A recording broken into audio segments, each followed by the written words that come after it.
नमः सिद्धेभ्यः।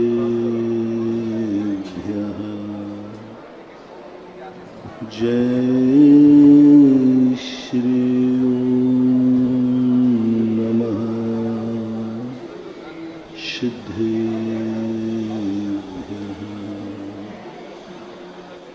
सर्वमंगलमांगल्यं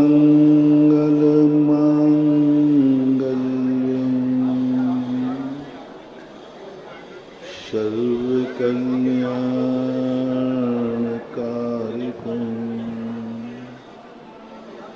प्रधानं सर्वधर्माणां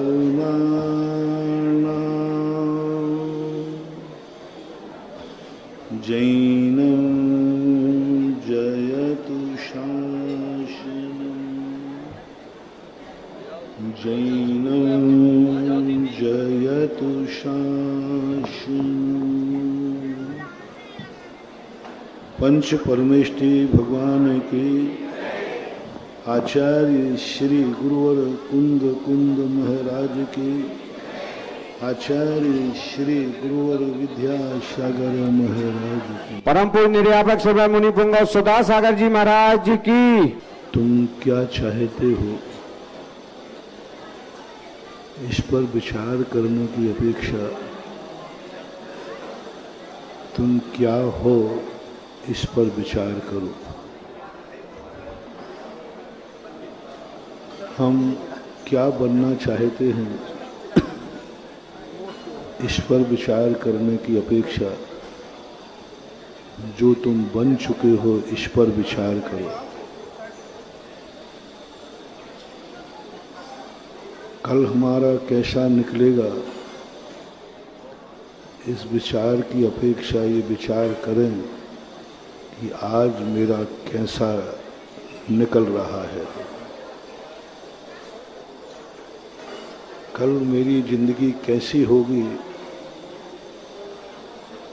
ये कल्पनाओं की अपेक्षा आज तुम्हारी जिंदगी कैसी है इस पर विचार करने को समय दो। सबसे बड़ी व्यक्ति की भूल यही चल रही है कि आज का दिन कैसा है इस पर विचार नहीं कर रहा है।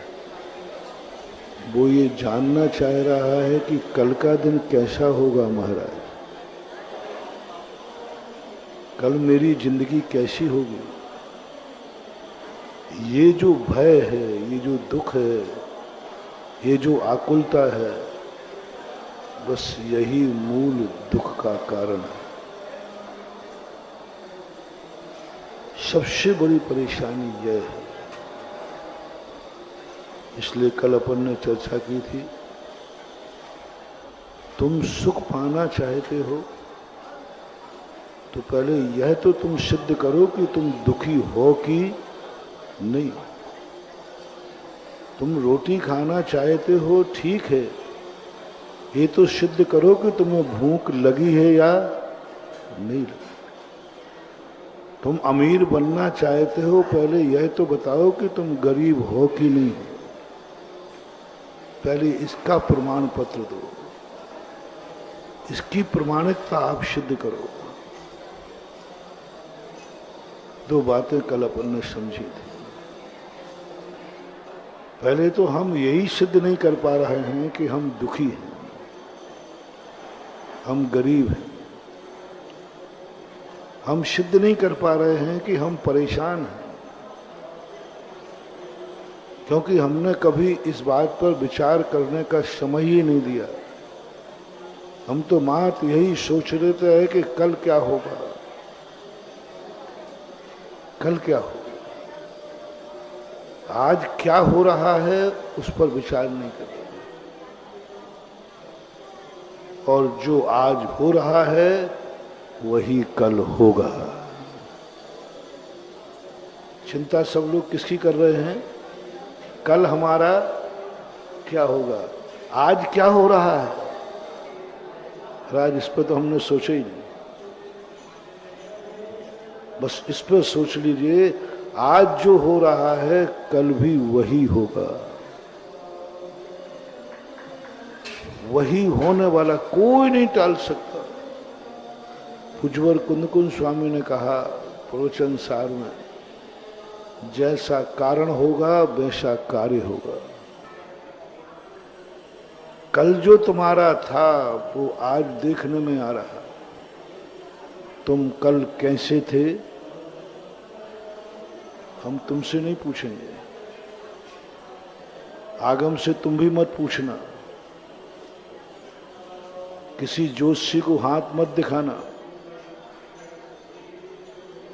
बहुत सरल सूत्र है, कल तुम कैसे थे, तो हमारा एक ही प्रश्न कैसा है, आज कैसे हो। कल तुम कैसे थे, बहुत सरल सूत्र है, आज तुम कैसे हो ये तो तुम्हारे हाथ में है। आज तुम कैसे हो वो निर्णय कर लो, बस खत्म हो जाए। आज वर्तमान में तुम परेशान हो, तुम दुखी हो, तुम बीमार हो, तुम गरीबी है, XYZ बोलो, आज तुम्हारी जिंदगी में क्या है। मैं सर्वज्ञ नहीं हूं, लेकिन ये मत समझना कि मैं सर्वज्ञ से कम हूं।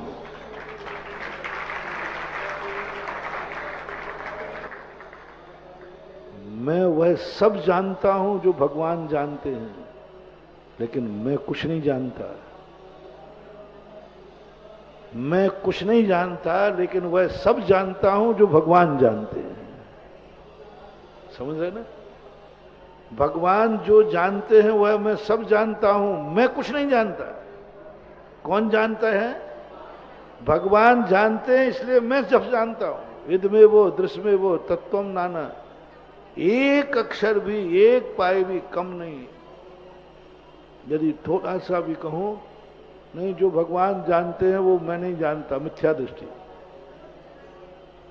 किंचित मार, भगवान 6 द्रव्य जानते, मैं कितने जानता हूं? बोलो 5। मैं भी 6 जानता हूं। भगवान जानते हैं कि ये 3 लोक इतना बड़ा है, ऐसा है, तो मैं भी कैसा जानता हूं? मैं भी ऐसे ही जानता हूं। भगवान जानते हैं कि रत्नत्रय से मोक्ष होगा, मैं भी जानता हूं। मैंने तो एक भगवान से कहा, भगवान आपसे कम ज्ञानी नहीं हो, बस इतना है कि आप जानते हो सो मैं जानता हूं, मैं कुछ नहीं जानता हूं। आप जानते हो सो मैं जानता हूं,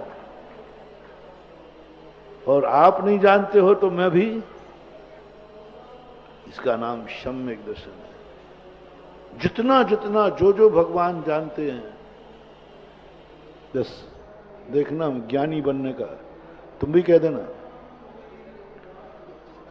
जब तुम्हारा गुरु कह रहा है तो तुम छेले कमजोर क्यों? कोई पूछे कितना ज्ञान है, बोले जितना भगवान को है। जितना भगवान जानते उतना मैं भी जानता हूं, लेकिन मैं कुछ नहीं जानता। बस एक शब्द कहना है, जो जो भगवान ने जाना वह सब सही है, मैं स्वीकार करता हूं। हो गया ना काम, पूरा ज्ञान हो गया, हमें कुछ कहने की जरूरत ही नहीं। यदि अपन किसी व्यक्ति को बाहर भेजें, देख के आना सड़क पे कौन है, और वो आकर के अपन से कहे कि फलाना चंद है, और तुमसे दूसरे व्यक्ति ने पूछा, तो तुम क्या कहोगे? भाई सड़क पे कौन है? अरे क्यों बाहर जा रहे हो? मैं बताता हूं कौन है। भाई तुम भी तो नहीं गए, तुम तीसरे से दावा कैसे कर रहे हो कि साहब मैं बताता हूं बाहर कौन है? वो कहेगा भाई आप तुम ही तो यहीं बैठे हो। बोले मैं नहीं गया तो क्या हुआ, मेरा बेटा बाहर देख के आया है। अब बेटे के देखने पर जो कहा उस पर तुम्हें थोड़ा भी शक हुआ? बोलो ना, थोड़ा भी शक हुआ? एक किंचित मात्र भी? तुरंत तुमने तीसरे कहा बाहर एक बारी फलाने नंबर की गाड़ी खड़ी है। अरे भाई तुम तो गए नहीं। बोले मैं नहीं गया तो क्या हुआ, बेटा तो गया था। मैं नहीं गया तो क्या हुआ, मेरे बाप तो गए थे। पिताजी बोल रहे हैं। अब पिताजी ने बोल दिया कि फलाना व्यक्ति बाहर खड़ा है, अब तुम्हारे मन में किंचित मात्र भी संदेह नहीं हुआ। तुमने भी दूसरे को क्या कहा? फलाना व्यक्ति बाहर खड़ा है। जब तुम्हारे में इतना विश्वास है बाप बेटों में,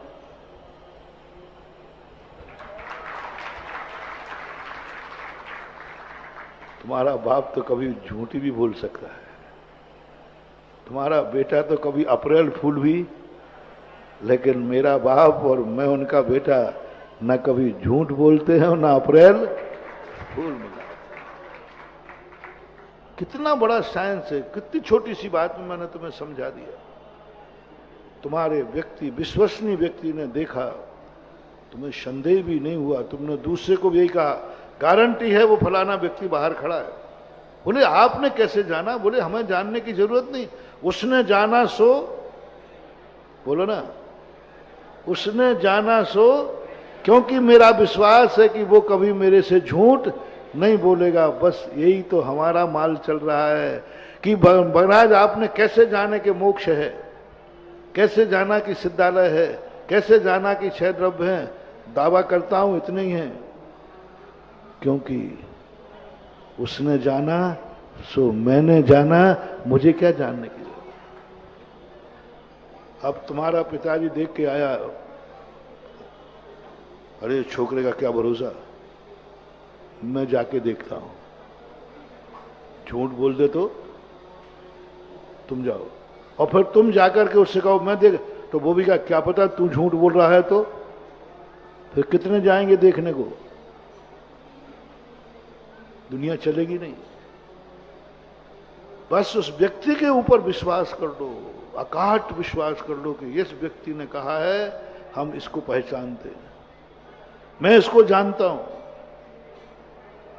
मैं कुछ नहीं जानता बाहर कौन है, जो देख के आया है उसको मैं जानता हूं।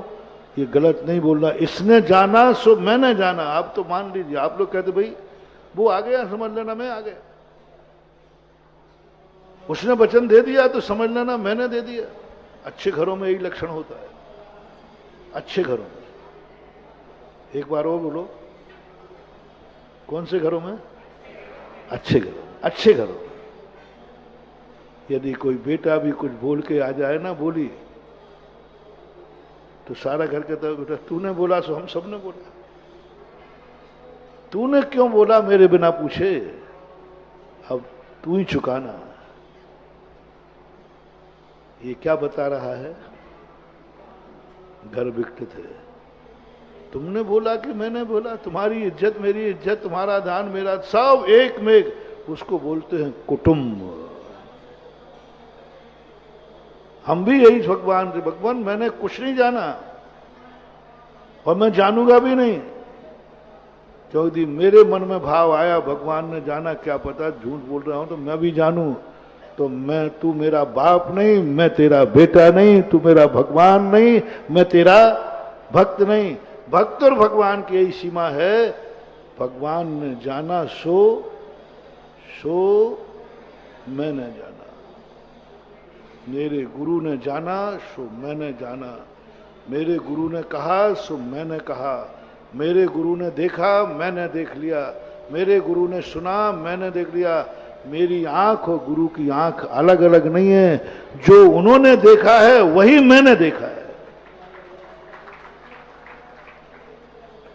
सम्यक दृष्टि की आंख कहती है मुझे तो नहीं दिख रहा है, वो सम्यक दृष्टि अपनी आंख से कहता है तुझसे देखने को किसने कहा था? मैं सम्यक दृष्टि हूं, जो गुरु की आंख देखती है वही मेरी आंख देखेगी, चाहे कुछ भी हो जाए, उसमें कोई अंतर नहीं आने वाला। भगवान ने जाना सो मैंने जाना, किंचित मात्र भी अंतर नहीं है। नहीं विश्वास हो, मैं कहता हूं स्वर्ग नरक हैं, तुम पूछो महाराज तुमने देखे हैं क्या? तो मैं कहूं हाँ देखे। मोक्ष है महाराज आपने देखा है क्या? हाँ देखा है। महावीर रामचंद्र जी वगैरह सब हुए हैं, तो महाराज आप थे क्या उस समय? तो मैं क्या कहूंगा? बोलो ना, थे, था, पक्का गारंट। मोक्ष इतनी दूर है, सिद्धालय है इतना बड़ा है, महाराज आपने देखा क्या? बिल्कुल पक्का है। आपको संदेह नहीं हो तो देख के आ जाओ। आपको यदि संदेह हो रहा है कि नरक है कि नहीं, तो आप देख आओ, मुझे तो संदेह है ही नहीं, मैं तो कह रहा हूं है। नरक है इतने नीचे है, स्वर्ग है इतने ऊपर है, सिद्धशिला है, सब मेरे लिए तो पक्का है। अब संदेह किसको है? मेरी बात पर जिसको संदेह हो हाथ उठाए। तुम्हें देखने जाना पड़ेगा।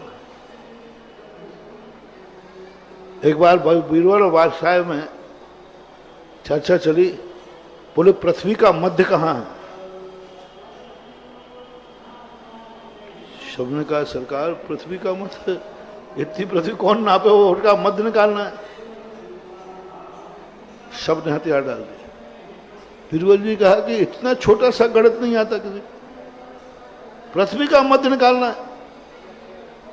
बोले साहब देखो इतनी बड़ी पृथ्वी को नापेंगे कम से कम 1.5 साल तो लग जाएगा, नाप दूंगा पृथ्वी। बोले कोई बात नहीं, जितना समय लगे पृथ्वी का मध्य नापो। साहब खर्चा पानी भी होगा, टीए बनेगा कि नहीं? अरे टीए बनेगा, सब बनेगा तो नापना तो पड़ेगा कि भाई हाँ है टीए। तो बढ़िया पास कराया उन्होंने बिल खजानची से। इतनी तो मोहरें लगेंगी साहब, इतने नौकर लगेंगे, इतनी रस्सी लगेगी, इतने मीटर लगेंगे। वो सरकारी बिल बनता ना, वो सरकारी बिल बना दी। बिल बनाने के बाद छुट्टी ले ली, और बीरबल तो छुट्टी लेकर पहले तो सब रिश्तेदारों के यहाँ घूमे, फिर तीर्थ यात्रा पर चले गए और सब खर्चा पानी करके आए लौट के। बोले साहब अपन कहाँ भटकते रहे, राजा साहब आप भी क्या किस्मत वाले हैं, क्या आपने पुण्य कमाया। ठीक पृथ्वी के मध्य में आपका मकान है, और मकान ठीक बीच आंगन में ही मध्य है, और वहां खड़े हो गए। बोले यही मध्य है प्रभु, यही मध्य, यही मध्य। साहब 1.5 साल की मेहनत है, मध्य निकाल दिया, कीला कर। सब में खुसर फुसर चल गए कि बीरबल बुद्धू बना रहा है। और बीरबल ने 3 बार कहा कि देखो साहब मध्य ये गारंटेड है, पक्का है, 100% है, कोई दुनिया की ताकत गलत नहीं निकाल सकती। 2-3 लोग खड़े हुए, बोले सबूत क्या है? यही मध्य है। बोले राजा साहब जिनको संदेह हो रहा है ना, इन्हीं को भेजो अब नापने के लिए, हमने तो नाप दिया। हाँ राजा ने कहा जिन जिन को संदेह है वो फीता लेकर। सबने कह दिया नहीं साहब, वो बीरबल ने कहा वही। क्या करोगे, क्या करोगे? पृथ्वी का मध्य यही है। जिसको झूठ लग रहा हो वो नाप के देख ले, और वो झूठ भी नहीं है। आप देखना मध्य कैसे निकाला जाता है किसी वस्तु का, गोल वस्तु का कि छाता का। आप कहीं भी खड़े हो जाओगे और आकाश की तरफ देखोगे तो ठीक तुम सेंटर में मिलोगे, क्षितिज चारों तरफ बराबर रहेगा, कहीं भी कम नहीं। यहां खड़े हो जाओ, बंबई में खड़े हो जाओ तो आकाश कैसा दिखेगा? तुम सेंटर में हो, चारों तरफ आकाश ऐसा दिखेगा। इसलिए झगड़े में पड़ना ही क्यों? अभी नापने जाओ, फांपने जाओ, अपन तो कहते भगवान आपने जान लिया ना। हाँ बोले मैंने तो जान लिया, तुझे संदेह नहीं? बिल्कुल नहीं, आपने तो जो कहा वही सत्य है। इद में वो दृश्य में वो तत्वम नान्यान्य चान्य था। सूक्ष्मम जिनोदितम तत्वम हेतुर नैव हन्यते आज्ञा सिद्धम तु तदग्राह्यम नान्य था वादनो जिनः। उज्ज्वल समंत भद्र महाराज ने कहा तू शंका मत कर देना जिनंद भगवान की वाणी पर, नहीं तो जिनंद भगवान कह देंगे तू नापने जा। और फिर राजा ने आज्ञा दे दी और नहीं गए तो राज आज्ञा का द्रोह का दोष लगेगा। इसलिए झगड़े टंटे में पड़ना ही नहीं।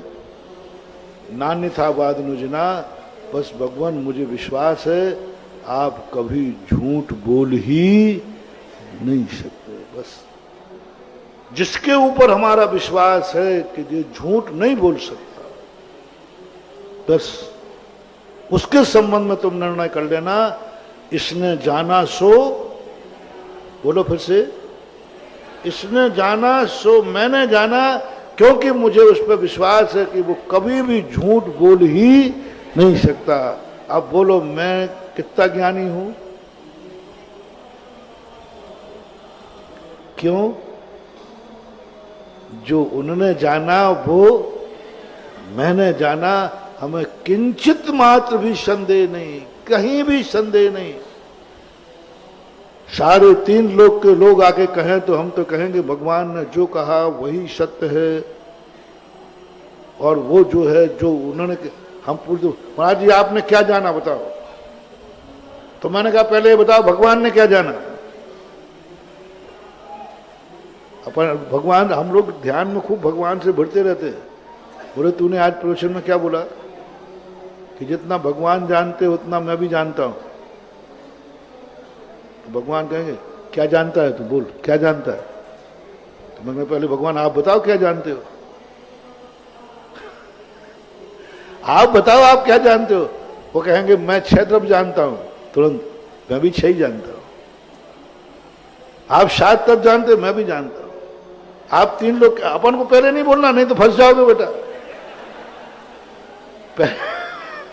बड़ों के सामने कभी पहले जवान नहीं खोलना,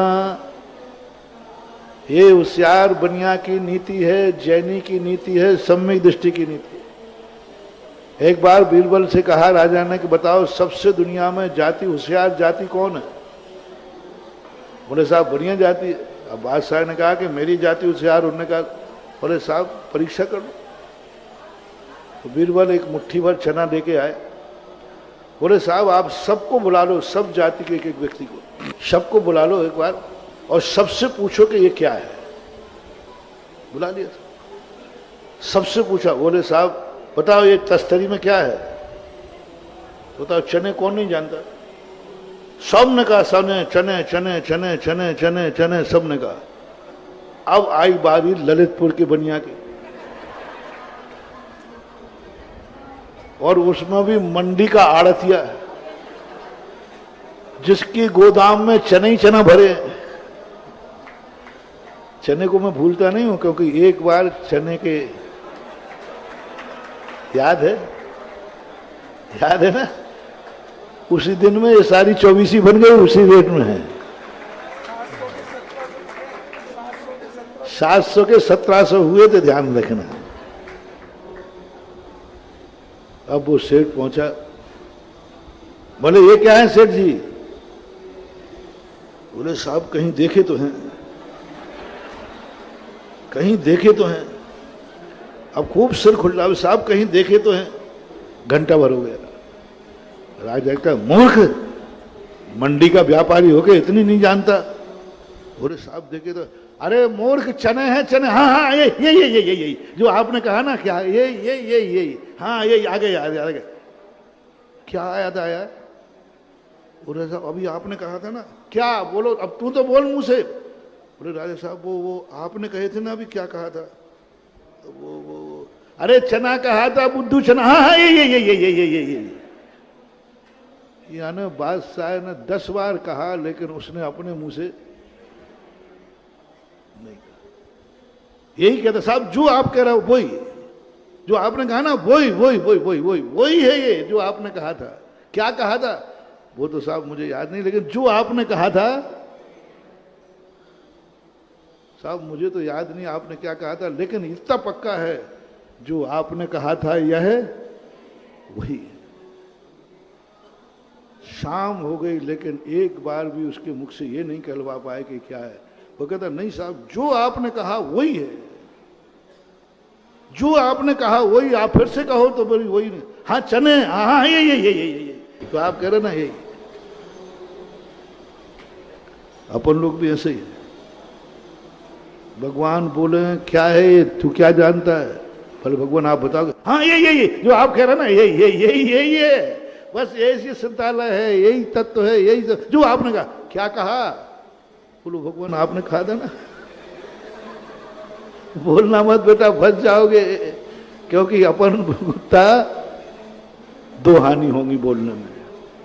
यदि में वो दिस में भगवान जो आपने कहा वही है। आप लोग प्रवचन में भी करते कि भाई आज का प्रवचन तो गजब का हुआ। गजब का क्या हुआ। बोले वो तो महाराज से पूछ लेना। लेकिन गजब का 90% जनता आचार्य सिंह के प्रवचन सुनती है। प्रवचन के बाद पूछना कि भाई बोले महाराज जी का प्रवचन बहुत मजेदार, क्या हुआ? वो तो आचार्य सिंह से पूछ रहे। किसी को कुछ समझ में नहीं आता, फिर भी लोग कैसे बैठे रहते हैं? बोलो ना, ऐसे बैठे रहते, कुछ समझ में आ रहा है? संबल से इतला पाई, संबल से इतला पाई, समझ में कुछ नहीं आई, हस्ताक्षर निहाल चंद हलवाई। भगवान आपने जो कहा वो सुन लिया। अंत में बादशाह ने कहा, बीरबल ने कहा, बीरबल बोले इतना मूर्ख आदमी है और आप कह रहे थे कि सबसे ज्यादा समझदार कौम बनिया कौम होती है। बादशाह ने कहा इतना मूर्ख कि इसको यही पता नहीं कि चने, और इतना मूर्ख मैंने 100 बार कहा तो भी अपने मुंह से नहीं बोला तो भी भूल जाता है। ये भुलक्कड़ है समाज, भुलक्कड़ समाज है, ये भूल को बुद्धू समाज है जो चने को नहीं जानती, चने का आड़तिया होकर के भी। बीरबल ने कहा साहब अब थोड़ा शर्त मर्त तो सब खत्म हो गई ना, अब इससे धीरे से पूछो कि सही बता तू नहीं जानता क्या? बादशाह ने कहा सेठ जी अब खत्म हुआ, सही बताओ कि तुम नहीं जानते। बोले राजा साहब सही बोलना, आप भी माफ करना, क्या आप नहीं जानते कि क्या है?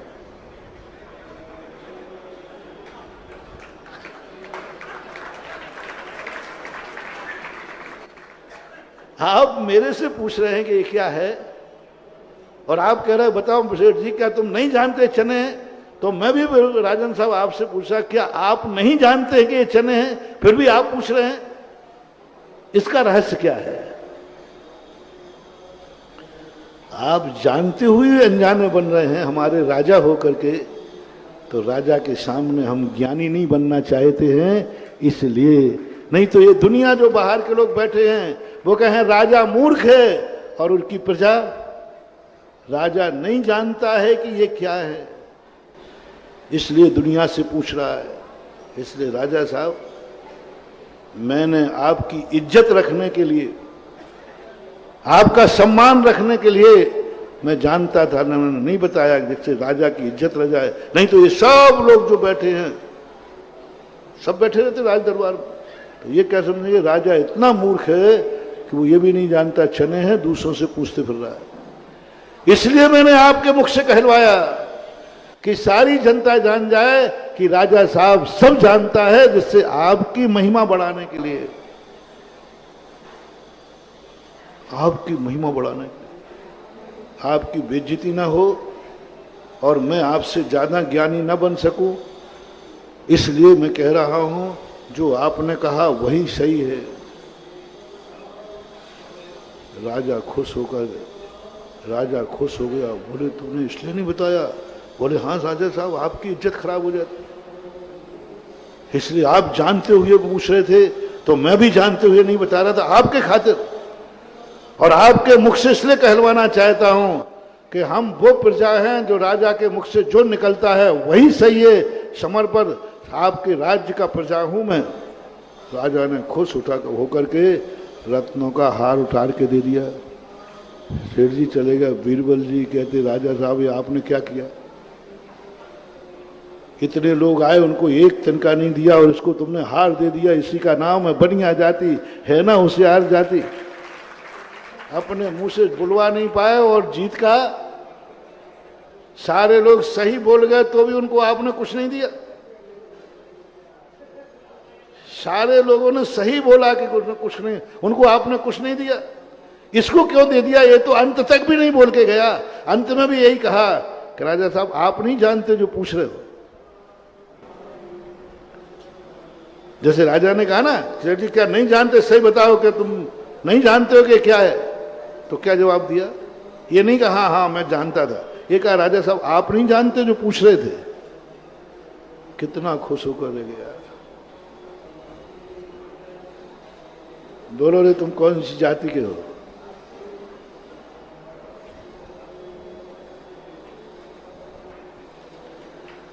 हम तो सीधे कहते भगवान आप बोलते जाओ, हम कहते जाए हाँ यही है, आप बोलते जाओ, बस अपन को बोलना नहीं, जो भगवान बोले उस पर नीचे साइन कर देना, यही सत्य है।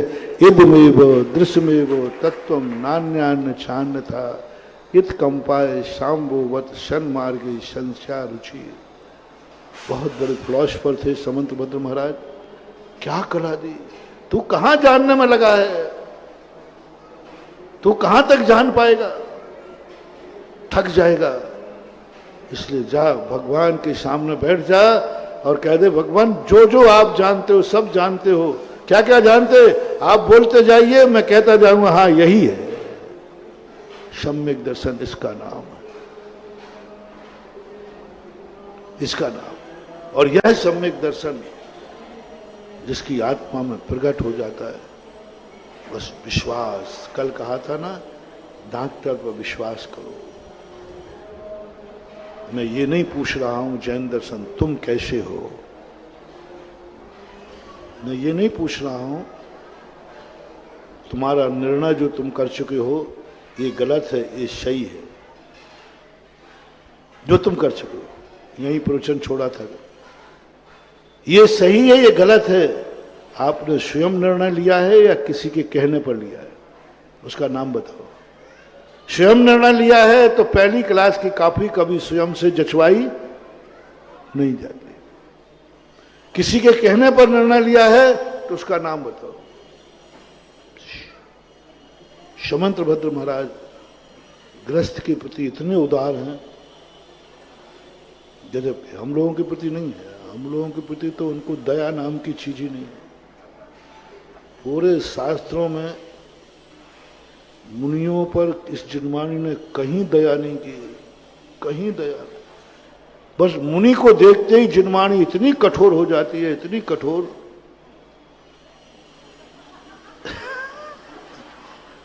इतनी कठोर हो जाती है, मर जा। और साहब मर जाऊंगा तो क्या कहती जिनवाणी, मर जा पर तू न जानुभव कर, घड़ी घड़ी मत रच तन में। मृत्वा भी कृत्वा, उज्ज्वल अमृत चंद सूरी महाराज कहते, मर करके भी तुझे निज आत्मा का अनुभव करना पड़े तो मर जा, एक बार तू निज आत्मा में लीन हो जा, बस एक बार हो जा, मरना पड़े तो। इतनी कठोर है, इतनी कठोर। बताओ, आप बताओगे। गर्मी पड़ती है, तुम्हारी मम्मी क्या करती है, बढ़िया ठंडाई। पापा क्या करे, बढ़िया कूलर हीटर लगा देते हैं। और हमारी मम्मी से कहें हम लोग कि माँ इस बार बहुत गर्मी पड़ना है, हाँ ठीक है। कौन सा पहाड़ सबसे ऊंचा है, ग्रीष्म ऋतु पर्वत के ऊपर, छाया में नहीं, चट्टान के ऊपर बैठ। संसारी व्यक्तियों की माँ को कहा जाए माँ इस बार बहुत ठंडी पड़ेगी, बोले चिंता मत कर मैंने स्वेटर बुन ली है, चिंता मत कर मैंने रजाई में 5 किलो रुई, चिंता मत कर मैंने गरम गरम। सब ये चीजें होती हैं कि नहीं, माँ को पता नहीं।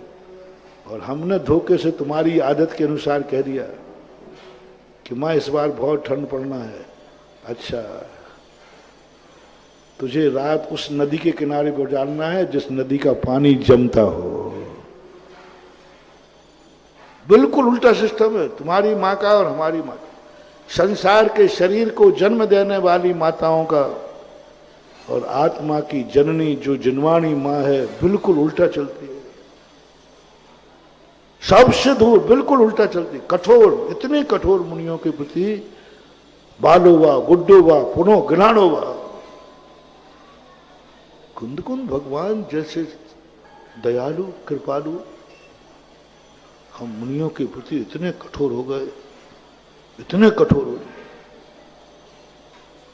कुंद कुंद स्वामी मिलेंगे तो मैं एक बार तो बुलाना तो दूंगा कि भगवान आपकी क्या मुनियों के प्रति इतने कठोर क्यों।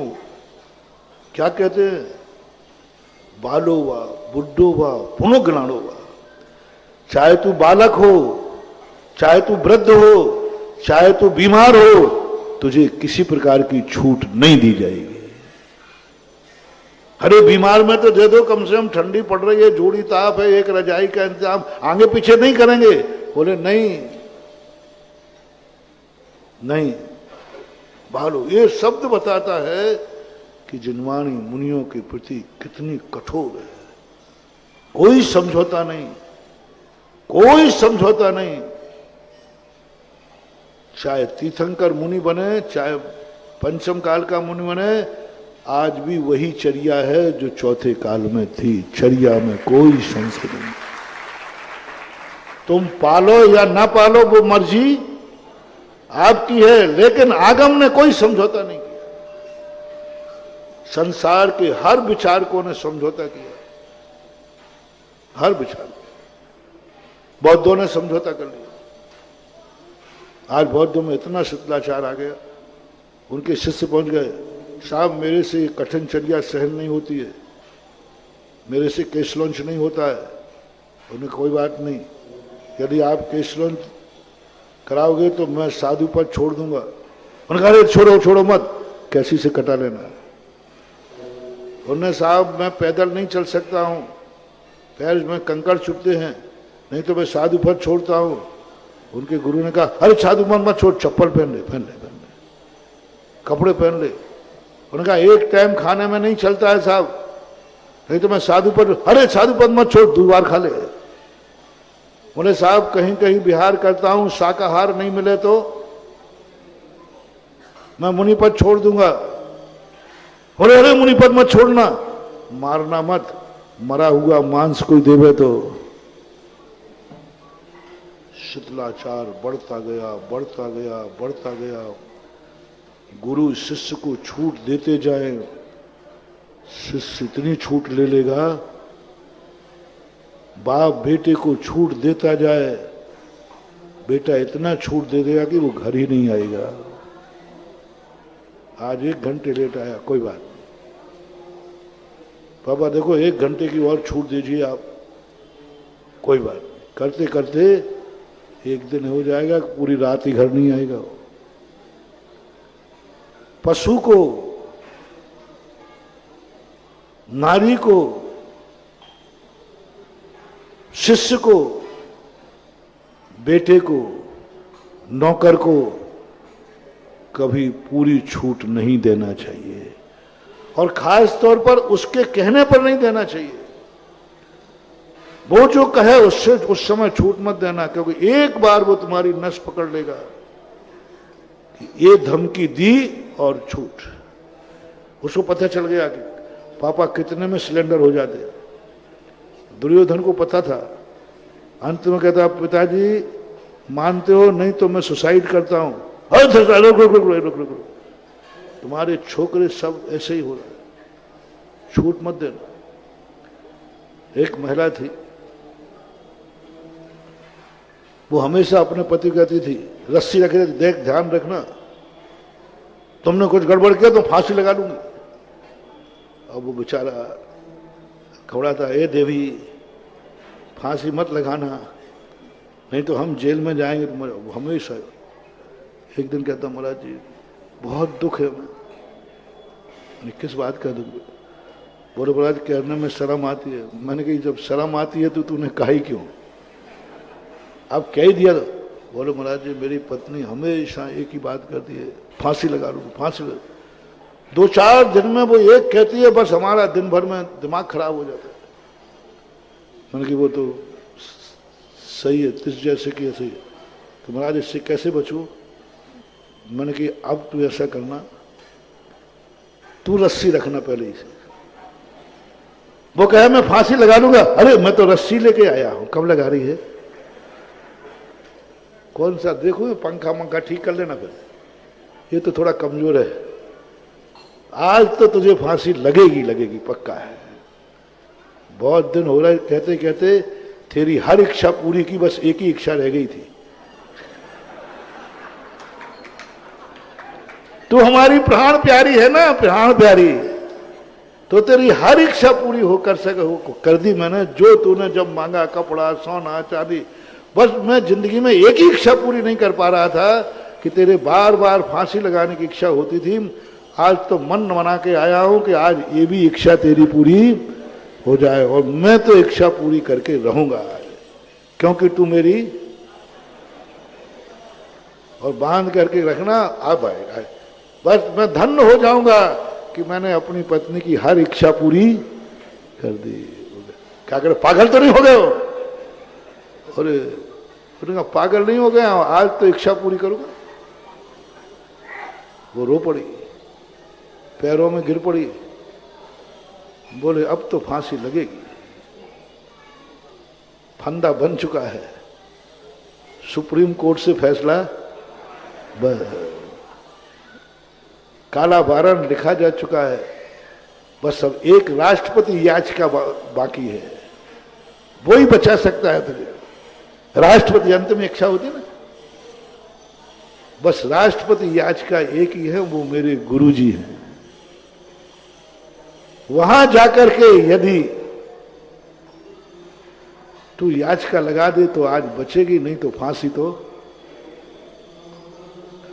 वो दौड़ी दौड़ी मेरे पास आ गई, और वो भी पीछे से आ गया, रस्सी हाथ में लिए था, रस्सी हाथ में। बोले महाराज जी बचाओ, ये मुझे फांसी लगा रहा है। बोले महाराज जी मैं क्यों लगाऊंगा फांसी, यही रोज को कहती थी, अब आप चाहते हो मैं तो उसको चाहता हूं, तो इसकी इच्छा पूरी कर रहा हूं। बोले महाराज जी तो पागल हो गए हैं, ऐसे कहा जाता है, ये स्त्रियों की बातों में क्यों आते हो, ये स्त्रियों की तो ये मायाचारी होती है, ये तो कहना पड़ता है। और उसने सब गल दिया अंदर की, ये तो हम ऊपर ऊपर से कहते थे इनको डराने के लिए। मैंने कहा तुम डराने के लिए कहती थी, मरना नहीं चाहती? नहीं महाराज मरना नहीं चाहती, मैं तो डराने के लिए कहती थी। मैंने कहा अब एक ही याचिका बाहर है, आज के बाद जिंदगी में तुम मरने का मुंह से शब्द नहीं निकालोगे तो बचेगे, नहीं तो आज तो फांसी।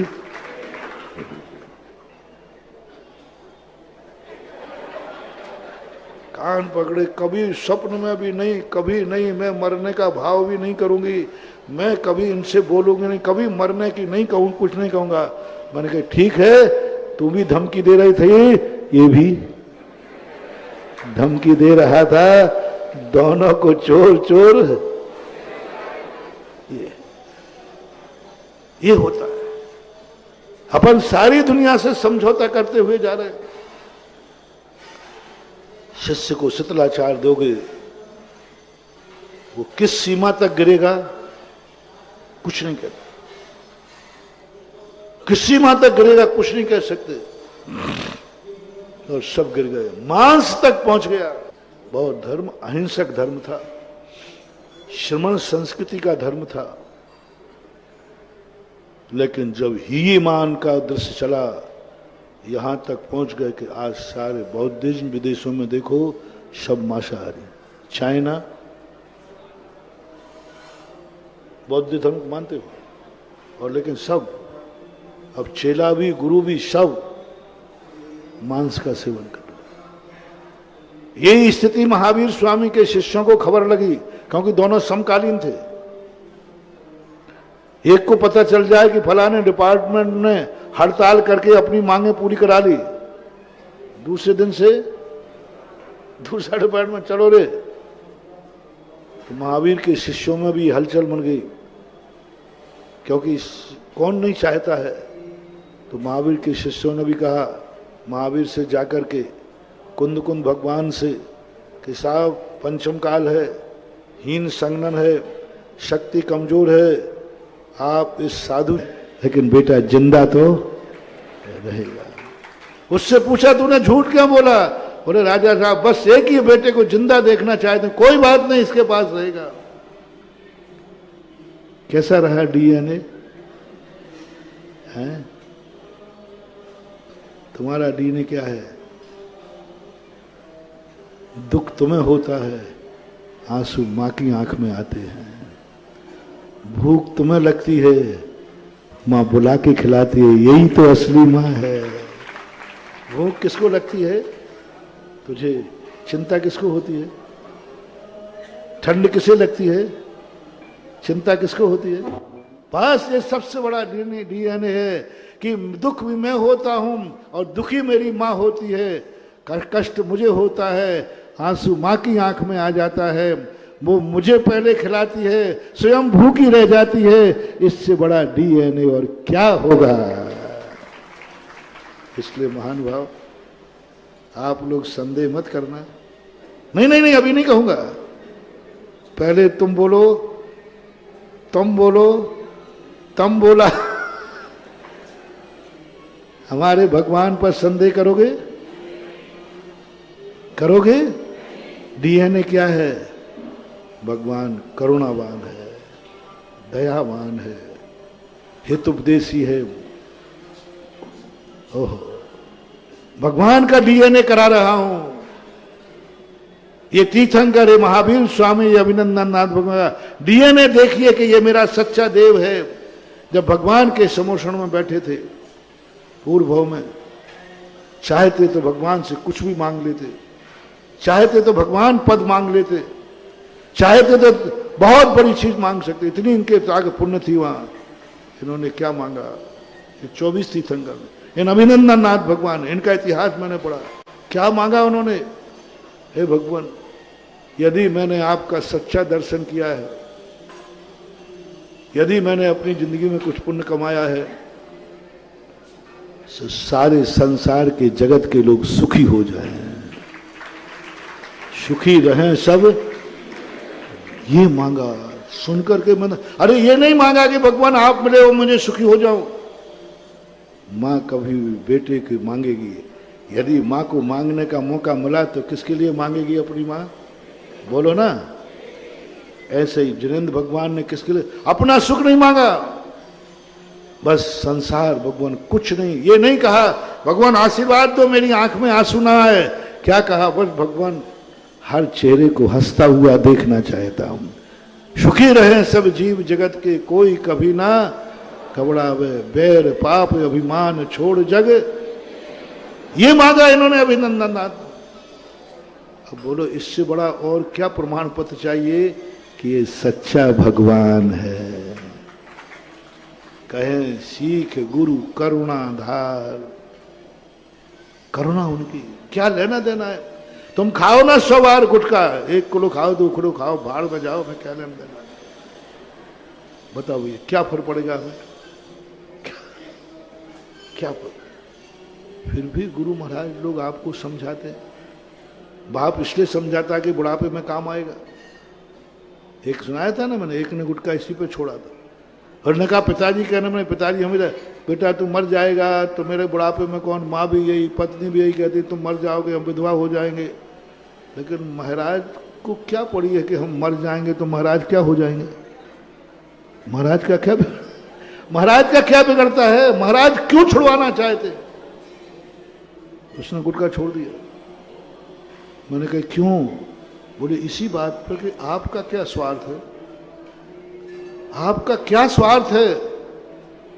मेरे नरक जाने से आपको कोई फर्क नहीं पड़ने वाला है, फिर भी आप हमारे लिए गर्मी में 1.5 घंटे प्रवचन देकर कहते हो गुटखा छुड़ाओ, रात्रि भोजन छोड़ो, मंदिर आओ।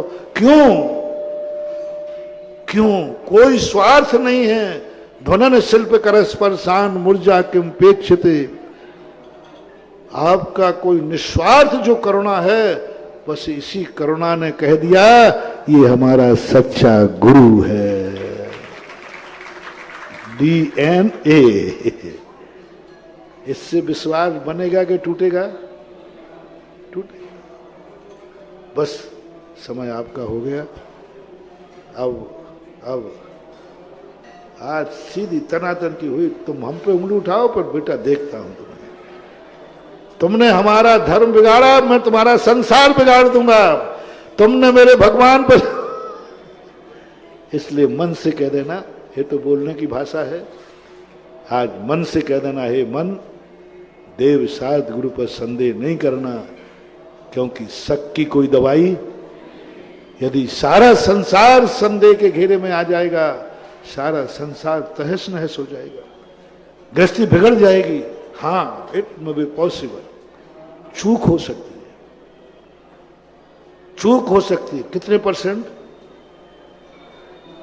कितने परसेंट? 1.1 लाखों में कोई एकाध चूक हो सकती है। एकाध चूक के कारण से हम लाखों के विश्वास को नहीं ठुकरा सकते। चूक तो हो सकती है, प्रद्युम्न के साथ हुआ ना, कितनों में हुआ? लाखों करोड़ों। एक के कारण हम लाखों का विश्वास टुकरा दें। कोई एक कहीं खोटा देव मिल सकता है, खोटा गुरु मिल सकता है, लेकिन किसी एक खोटे गुरु के कारण से हम सारे गुरुओं पर संदेह नहीं कर सकते हैं। आप लोग बस एक विश्वास के साथ आगे करो। निर्णय जो कुछ भी तुमने फैसला किया है, किसके उस पे किया? आज का होमवर्क है, तुम कैसे हो? मिथ्या दृष्टि हो कोई बात नहीं, तुम्हारा गुरु भगवान कैसा है? तुम कैसे हो? तुम्हारा गुरु कैसा है? तुम कैसे हो? तुम्हारा शास्त्र कैसा है? तुम कैसे हो? हमें इससे मतलब नहीं है, तुम्हारा नमोकार मंत्र कैसा है? तुम पवित्र हो या अपवित्र हो? पवित्र अपवित्र हो? नमोकार मंत्र कैसा है? बोलो। पवित्र। तुम कैसे हो? हमें इससे मतलब नहीं है, नमोकार मंत्र पवित्र है, मेरा गुरु पवित्र है, मेरा धर्म पवित्र है, मेरा सब कुछ पवित्र है। इतना भी यदि हमने इस पंचम काल में खोज लिया महानुभाव, समझ लेना इस पंचम काल की घाटी को अपन जीत गए और अंधियारी रात में हम उजाले में पहुंच जाएंगे। आगे विषय महावीर भगवान की